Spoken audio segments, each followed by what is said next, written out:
So I'm here at the Red Bull Technology Campus, and today is the brand shoot day. And I'm here with Seb, Freddie, and Josh. Guys, you've had an incredibly long day. I've seen you. You've been doing the photo shoots. You've been doing the interviews.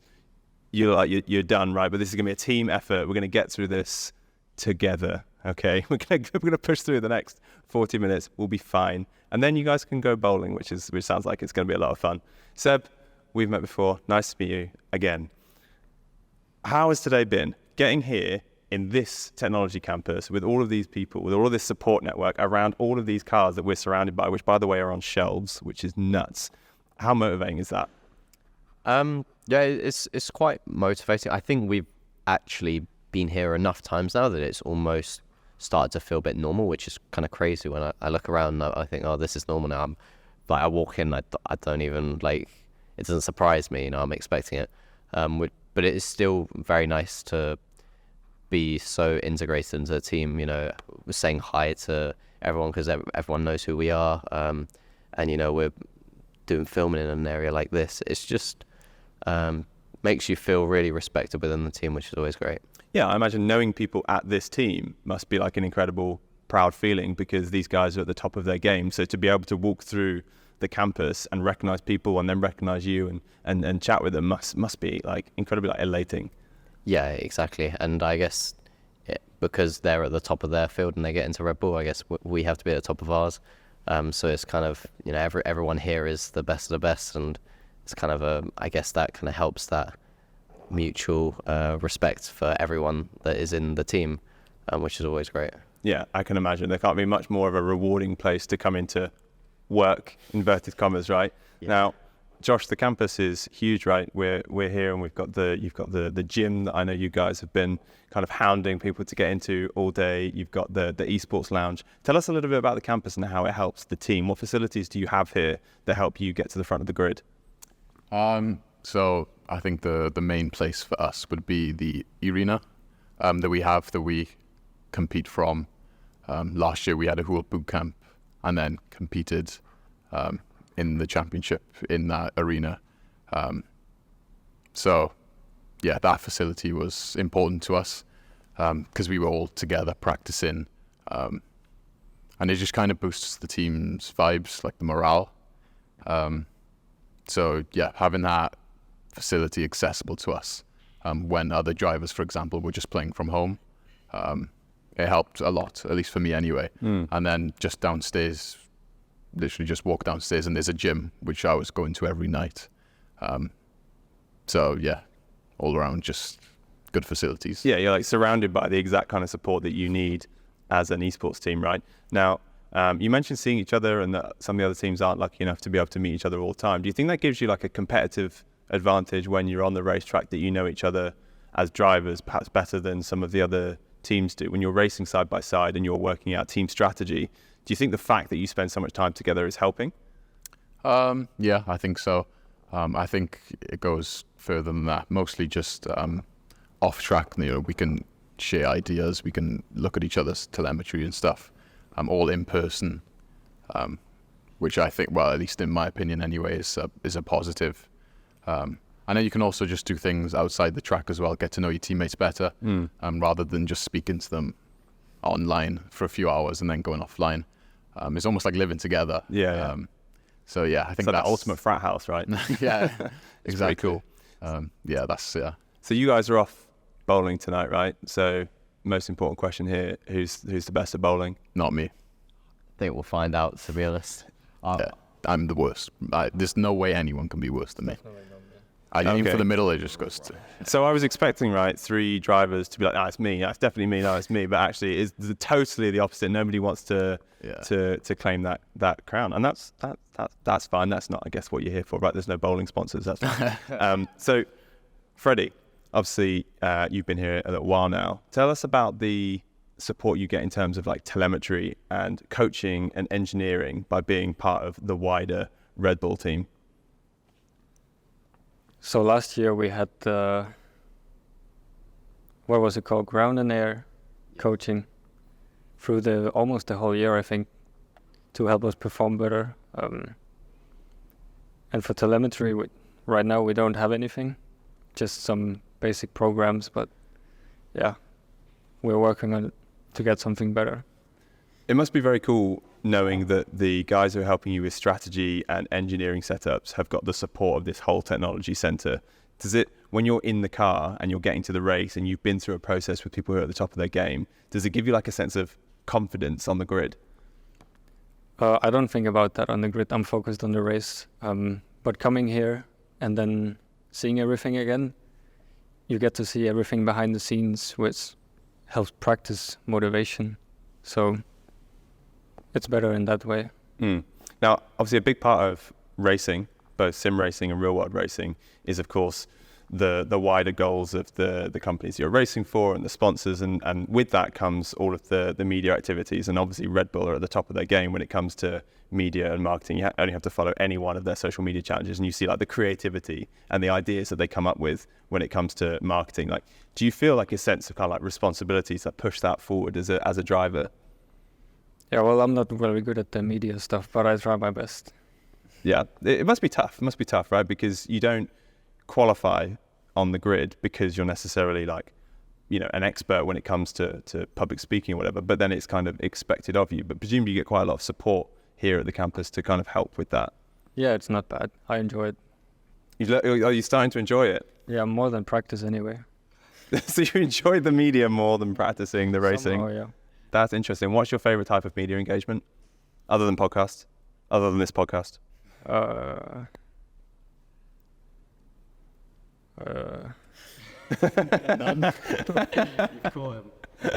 Something where I don't have to show my face. Oh, okay, interesting. Well, I mean, this is a Spotify podcast, right? So we're on Spotify. We've just got lovely cars behind us, just for the fun of it, really. It's fine. Okay, so Josh, obviously, we're sat here, right? Thanks. This is nuts. Being sat here is nuts. And I know Seb was just saying, of course, that you kind of get used to it and it becomes a job, and you kind of it starts to kind of fade away, the glitz and the glamour, the background. But you must take pause sometimes and be like, oh my God, I'm going to work, and that work happens to be in the Red Bull factory where I'm going to be driving to race for Red Bull. Do you ever let yourself think that? Yeah. So, well, sometimes when things are just going terrible, I don't feel like practicing. I just don't feel like doing anything. I just remember to myself that I'm employed by Red Bull. Even if it's just the esports division, I still have a job to do to try and perform at my best. And it is a privilege to be working for a company like this, playing games. It's like a dream. So sometimes I just step back and think, I've got to this position. Just make the most of it. Do what I have to do. Yeah. It's interesting that the context of the team and the context of the surroundings that you work in, you can take as a kind of source of strength in itself. And that's really interesting, actually. You said that when things start to get tough, rather than see it as, oh my God, things aren't going so well and I'm meant to be representing Red Bull, it's you flip that totally and be like, okay, things aren't going well, but look, I'm here for a reason. That's a conscious decision, right? To flip that. Yeah. Because it's quite often that things can, especially for me, where I just go, I don't want to practice today. Like I'm not enjoying it. And rather than always thinking negatively, I try my best to flip it into a positive situation. So yeah, whenever things go wrong, I try and flip it. And the practice itself, we've had a lot of esports drivers on this podcast, and the practice comes up a lot as a theme. It's demanding, right? It's really mentally demanding. Like, people say that sim racing is a lot about muscle memory, which just means repetition, which just means putting hours in. And, that's mentally draining all day, every day, to put hours and hours and hours in to gain, tenths, hundredths, thousandths of a second to make sure that you're that thousandth faster than someone else in qualifying. Like, how do you try and deal with that, like, mental repetition when you're training? Yeah, it is. It's difficult because it's not very physical. We can do it for ages and ages, and there's no limit on how much we can practice. And then you also got to remember that there's all the other drivers that are playing all day, every day, and you have to at least try to keep up. So yeah, it is difficult, but I think now I'm focusing more on not just how much I play, but how actually effective is the practice I'm doing. If I'm 2-3 hours in and I can tell that it's not going anywhere, I'll just remove myself from my rig, go for a walk, do anything. Pretty much just not forcing myself to practice when things aren't going well. Yeah. So I'm just more efficient with my time. And you've got two teammates either side of you who are doing exactly the same thing, going through the same process, probably feeling the same strain. Do you ever look to each other to be like, "Oh, are you having a tough time?" "Yeah, I'm having a tough time." Like, but it's fine. We'll get through this. We've got this race. There's a new track. Thank God. We have to keep grinding. I don't know, Spa, which we're all bored of, right? Like, so do you kind of look to each other for some escape? I think it's more of just being more understanding if someone's burnt out, if they do 1 to 2 hours and they go, "I don't want to do this anymore, I'm just not feeling it today," and they go offline, just go, "Okay, that's fair enough. I've done the same." It can happen when we have to practice for so long, and get so repetitive. So I think we're just quite understanding. We're still trying to stay on point. We all try and turn up to practice early at the same time. But if someone's just having an off day, which definitely can happen and will happen, then we're just understanding about it. I do genuinely get the sense here that it's a collaborative effort, and I know a lot of like drivers will say, "I want to win. It's about me. I just want to be the front of the grid." But it sounds like experiencing this as a career, to use a cheesy phrase, as a journey together, does feel like you are collaborating quite a lot in terms of the emotional side of it.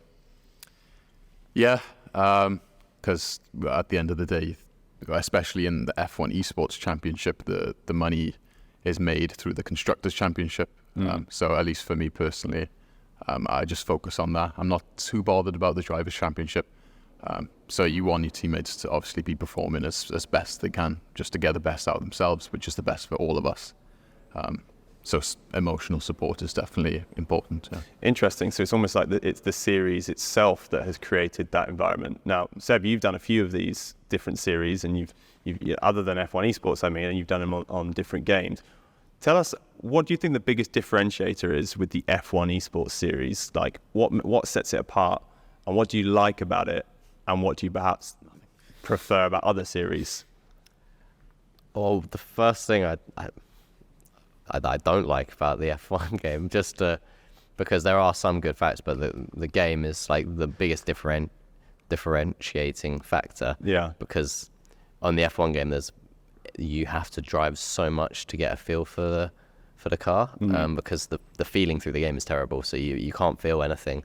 So you have to, like Josh said, you have to drive so much, and there's people driving non-stop, and it's a very intense championship. Whereas when I'm driving iRacing, Rennsport, they actually are a bit more physical, because I'm running like a stiffer brake on those games, or have my force feedback a bit higher, and I actually can't practice as much in a day as maybe I would on F1, because I start getting joint pain because of how much repetitive motion you're doing. And it's not just repetitive motion, but you're putting like force into your joints every time you press the brake, every time you press the throttle. So there's quite a difference in that between the F1 series and other ones, because in the F1 series you use quite light equipment, at least I always did, compared to the other games. But in terms of format, I think the other series are missing a lot of strategy, whereas the F1 game is really good for that. We always have different strategies, and particularly this year, it looks like it will be even more open, because I'm not entirely sure why, because I've not driven the game a huge amount, but the strategies are a lot. You can actually use the soft tire, whereas last year you couldn't. So it's kind of opened things up, which is really exciting. Whereas when I drive Rennsport, it's a 15-minute sprint, and there's no strategy. It's a bit, you finish where you qualify almost, unless you have a really good race. And that's really interesting. A couple of things interesting there. One is the fact that you said you haven't practiced very much. You haven't practiced this game very much yet, which baffles me, given where we are right now. And there's obviously reasons for that, yeah. And the second one is your take on the formats. So I've always looked at Rennsport and thought, that's interesting that they're doing a new format with really short races, because for a viewer, it means that you don't have to hold their attention for 45 minutes to an hour, right? You can do quick 15-minute races in the same way that like, you know, CSGO is super popular because it's quick, like a couple of minutes each round, and they're kind of trying to follow that model. But it's interesting that you note that format totally removes the element of strategy, which, to be fair, is one of the things that we all love when we watch racing. Is the pit window. It's one of the most exciting bits. Yeah, I think you can have short races and still have strategy. You can accelerate tire wear, make it so that the drop off is really extreme. And in Rennsport, the drop off is massive, like insane. You get a second and a half of tire wear within like 3 or 4 laps.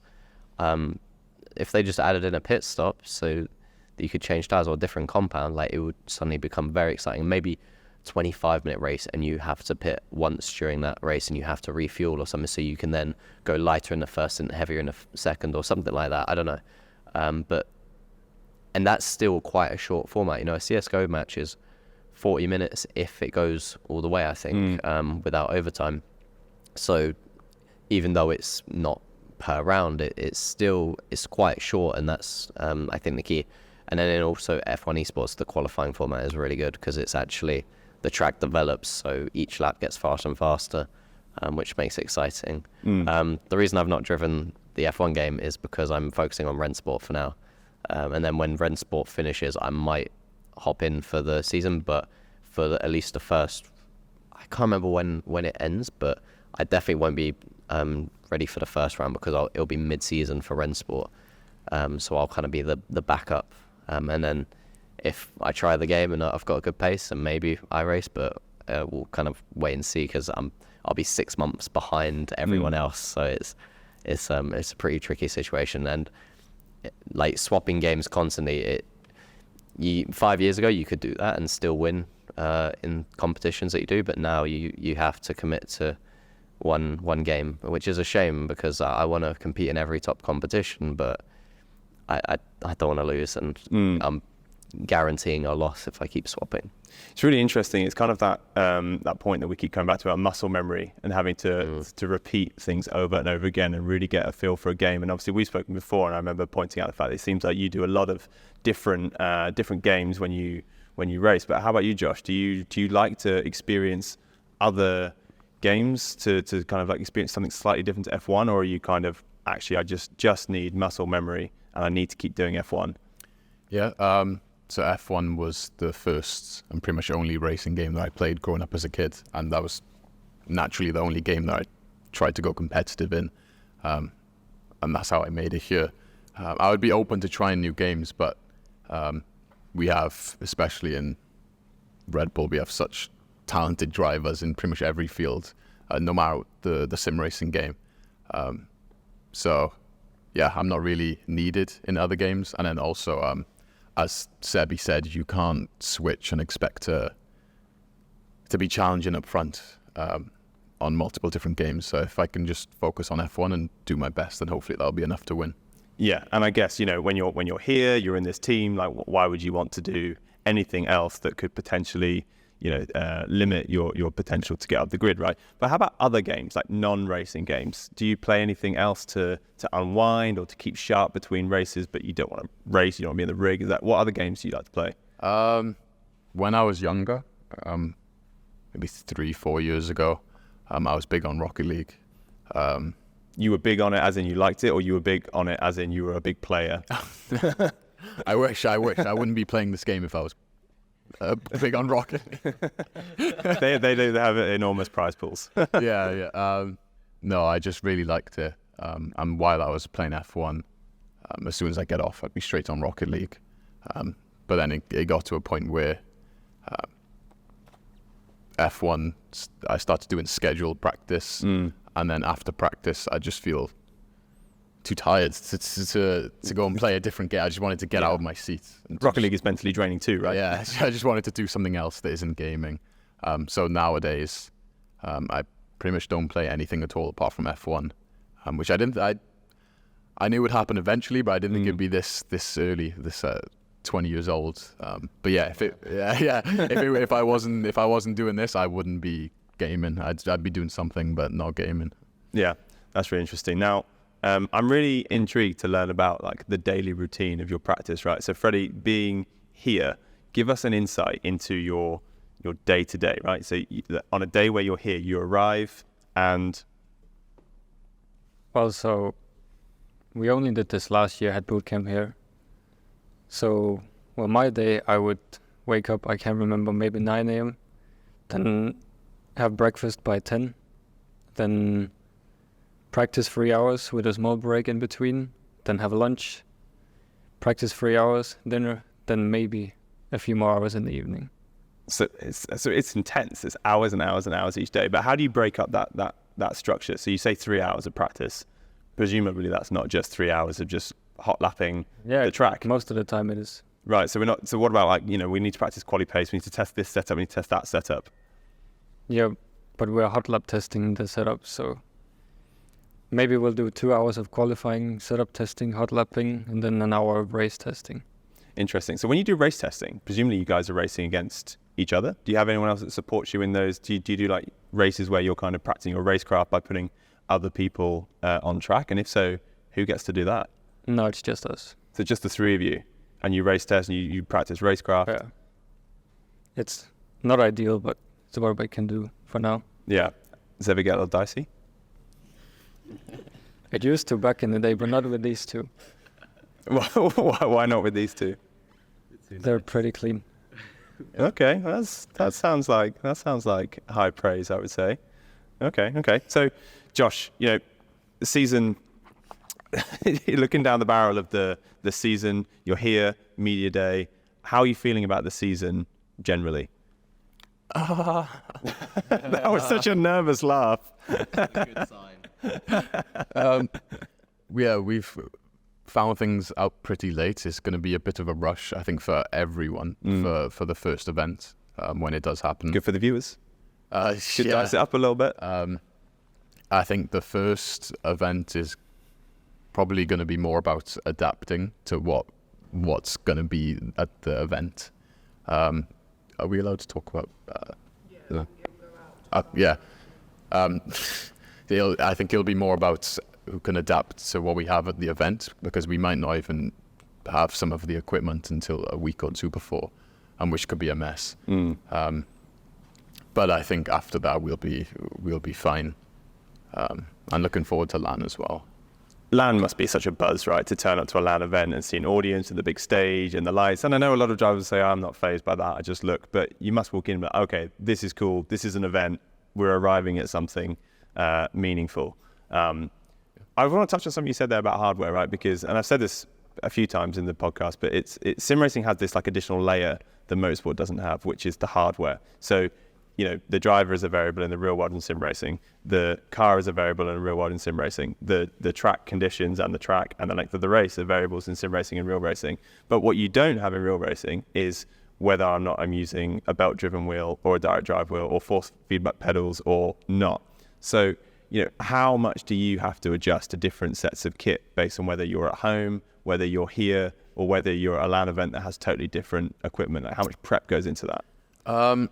Well, ideally we would find out what is going to be used at the LAN event and then try and get that exact equipment at home, or at least go somewhere where we can use that equipment and practice. But as I was saying, with this announcement being kind of rushed, we don't have that long to prepare, and we haven't received bits of kits that we should have yet. So that's why I say there's going to be a little bit of a mess, getting used to everything and finding out how we like that equipment. Do you think there's a big difference in how certain equipment suits different drivers? Yeah, it's the Fanatec pedals are quite customizable, and some people, like everyone, pretty much uses different brake settings, different brake force, different force feedback, strength. So it's just about finding what works for you. Yeah, and at a LAN event itself, like, how long does it take you to kind of dial into the environment? Because even if, like, let's say you get sent the pedals, you get sent the wheel, you've got everything in advance, but then when you sit in that particular rig and it feels slightly different, and the notches from the seat are just like I can't get that middle click, and there's always just something quite like. How long does it take you to kind of get into the flow? I personally wouldn't be able to tell you, because this would be my first ever LAN event, but these two guys have got plenty of experience on LAN. But it's not something I'm particularly worried about. It's going to be the same for everyone. Everyone's going to have these little things that are not quite perfect. But I'm not one to complain all the time. So I'll just do my best to get on with it. Obviously, if something's terrible, then I'm going to bring it up. But I'll just try and get on with it, do the best I can. Nice. I like it. It's kind of like a, it's a kind of element of immersion in that in the real world of racing, you can have issues with the car. There's always issues with the car. You see practice and people are pulling stuff out of the seat that shouldn't have been in the seat and stuff. It's kind of like there is a similarity there. You can't complain too much because actually in the real world, this stuff happens all the time, right? Now, Seb, I'm really interested in your role here. Obviously, you're doing the Rennsport series first, and then you'll be looking to kind of see if there's kind of room for you to get more involved in the team later on down the season. Presumably, you're going to be watching all the races, rooting for the teams. I think that probably goes without saying. But is there any other support that you can give the team when you're not expecting to be in the seat?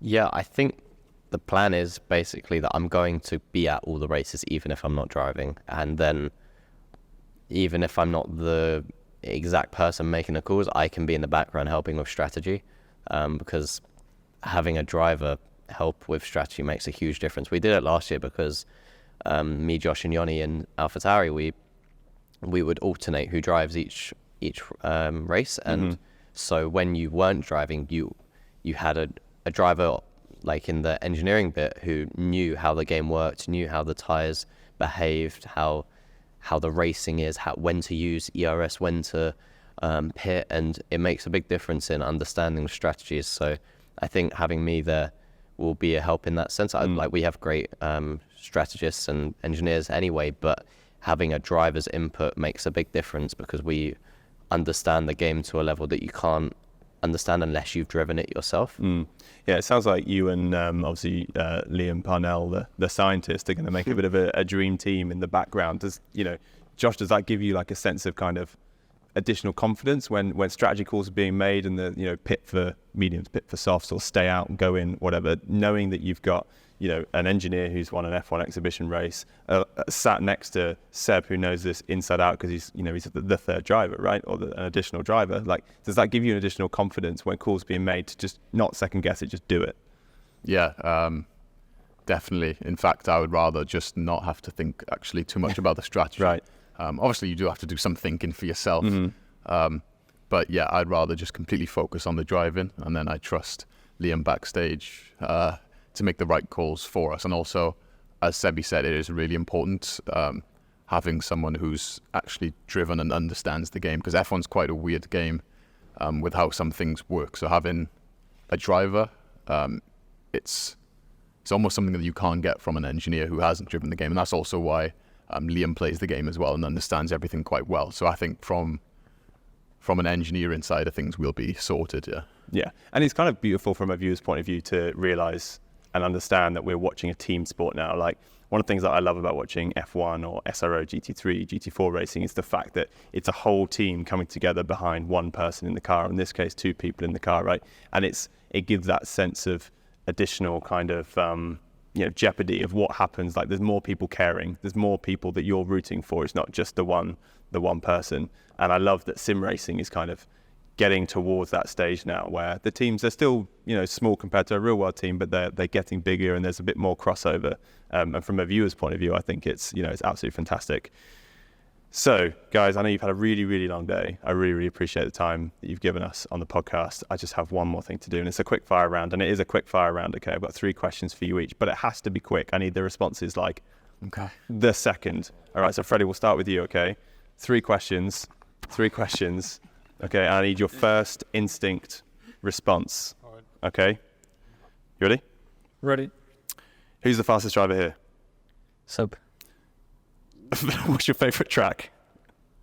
Well, it's Spa, if it's not the F1 game. Wet or dry? Try. Okay, there's some surprises in that list. I love that. Okay, all right. Are you ready? They're different questions, right? Yeah. Well, some of them are different questions, right? Who's the fastest driver? Ready. Understeer or oversteer? Oversteer. Max or Lewis? Lewis. Okay, interesting. Love it. Okay. Right. This honestly, this is an insight. This is a real insight into this team. I love this. Okay, right. I'm going to choose. Yeah, he gets the first one. Okay. Yeah. Yeah. Really? You're prepped. Right. Who's the fastest driver here? Freddie. V6 or hybrid era? Hybrid. Cockpit or chase cam? Cockpit. I wanted someone to say chase cam. I almost just be messed funny. up my words there. Chase cam would have been very funny coming from an F1 esports driver. Guys, thank you so much for your time. Really, really appreciate it. It's been an absolute privilege to be here in the technology campus. Thanks for having us. Thank you. Cheers.